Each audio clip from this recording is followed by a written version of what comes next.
Hello, this is Jason Chonko at Siglent Technologies. In today's video we're going to take a look at some new firmware features for the SDS5000X series of oscilloscope.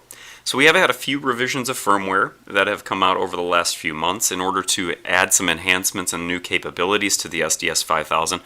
A lot of these features are, again, they're sprinkled through a few different revisions of firmware, but they are all included with the latest release, which is at the end of September 2020, and the version number 0.9.3R3 that's available at Siglent NA or Siglent EU or our international website for download. So I'm just going to go over some of the highlights of these latest revisions for you, just to tell you some of the features that we've added over the last few revisions.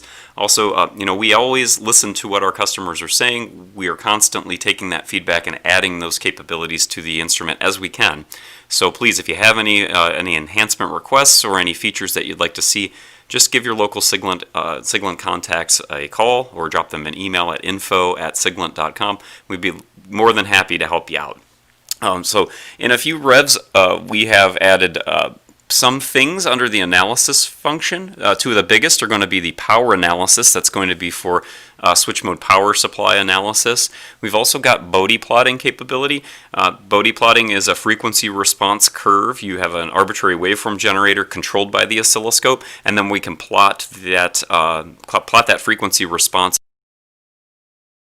Can analyze what exactly is happening with respect to frequency in that device under test using the oscilloscope directly. And those we have some other videos on that I'll let you go visit later, but we'll get rid of that particular setup. Another feature that has been added is actually a totalizer. So if we go back into analysis and go to counter, now we can turn on Totalizer. That's frequency, period, and Totalizer. A Totalizer is going to give us a total number of counts or events that have occurred, so we can configure a trigger level and then have a total number of counts available. We could reset that and disable. Another feature that we have added in the measurement capabilities, so let's get into measure, and we can go to advanced, and when we're in advanced we can actually go to type, and you'll see we've got favorites. So what we can do in the favorites, we can actually get rid of them just by long pressing, and you'll see it says delete from favorite.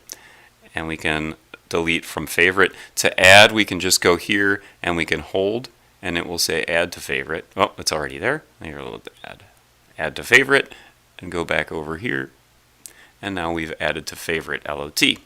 One of the nice things here that we've also added, we've got the rise and fall time. For many oscilloscopes, this is set at 10 to 90%. We can actually change those values now by going in and to the new layout here, and we can set threshold. And now we've got 10 to 90, but we can actually adjust those values. So instead of being 10 to 90, we could make it 10 to 70. We could make it 20 to 73, whatever we really want to. Get that back to 90 here.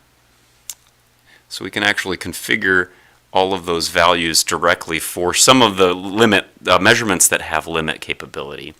One nice thing as well that we've changed, we can change the menu style. You'll see we've got it here at embedded, which means when it slides out, it actually smooshes the horizontal. We can go to floating, and then it's going to open the horizontal. So then opening that menu is not really going to have an effect. So a lot of personalization here has been added.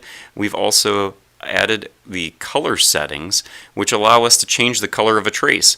So if you have vision or color recognition problems, or you can't see certain colors in a certain way, or you want to change the way that the display is just for personalization, we can very easily do that. Selecting that, and so we can add that to custom colors and hit OK, and now you can see that I've changed everything back, and it's very easy to get back to default, so we could just hit restore and we're all set. We can go to save CSV, and now we have the ability to save all channels. So I'm just going to insert a USB stick. And now we can select save type CSV, and we can save all.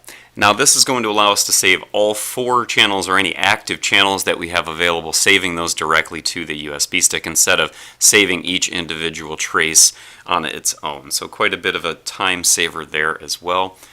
We've also added we've added MATLAB as a save type, and then bin to CSV tool. Bin to CSV tool allows you to save the binary data, which is going to be, again, the fastest measurement or saving type is going to be binary, because the scope doesn't have to convert to any ASCII data as a CSV. It's just going to write directly as binary. That binary to CSV tool can be offloaded onto a computer, and that helps you to convert those binary data points directly over to CSV. So it's really just a usability tool, something to ease your use and ease that data collection. And the last feature I'd like to touch on is 2 new serial decoding options that we have added. And those are available in the decoding menu. And we can select the protocol. And now you can see that we have SENT, S-E-N-T, as well as Manchester decoding available as options.